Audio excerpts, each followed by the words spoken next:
بمناسبة شهر رمضان الكريم وأول رمضان ليا معاكم، ما حبيتش أكون تقليدي وأنزل ريفيو عادي، حبيت أعمل لكم فيديو خفيف وأهنيكم بشهر رمضان الكريم، وإن شاء الله ما يكونش آخر رمضان معاكم، ورمضان الجاي إن شاء الله نكون كملنا مليون. فقلت أعمل صوبيا على طريقتي، يا رب تعجبكم وجربوا الطريقة وقولوا لي رأيكم في الكومنتات. الطريقة أنا جايب صوبيا سايبة من عند العطار، مش غالية، تمام. حطيتها في البرطمان ده، وعندي سكر وتلج ازازه ميه 500 مللي، وده كيلو لبن. انا مش هاخده كله، انا هاخد نصه بس.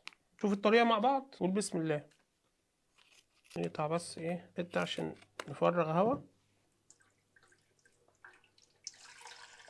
بس كده خدنا نصه. معلش همسح النقط اللبن اللي وقعت دي وارجع لكم تاني. معلش بقى عشان نقط اللبن اللي وقعت دي بتحصل في اي مطبخ في اي حته. هنحط ايه؟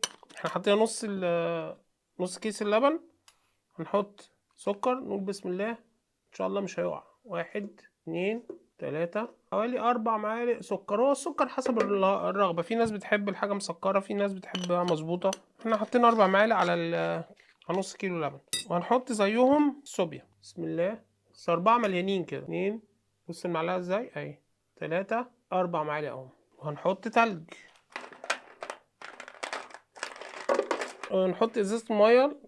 بسم الله الرحمن الرحيم. انا ممكن كنت كملتها لبن، بس كان يعني هتبقى مكلفه وفي نفس الوقت هتبقى تقيله شويه، فالميه تخففها. هضربه في الخلاط عشان صوت الخلاط ما يزعجكمش وارجع لكم تاني. طيب دلوقتي بعد ما ضربنا الصوبيا، هي كانت الصوبيا لغايه هنا. لما الصوبيا بتتضرب بتعمل الرغاوي دي او الفوم ده. بسم الله الرحمن الرحيم.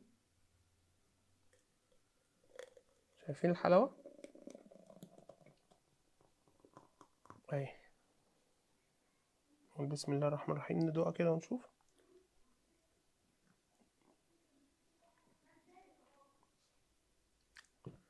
ممتازة.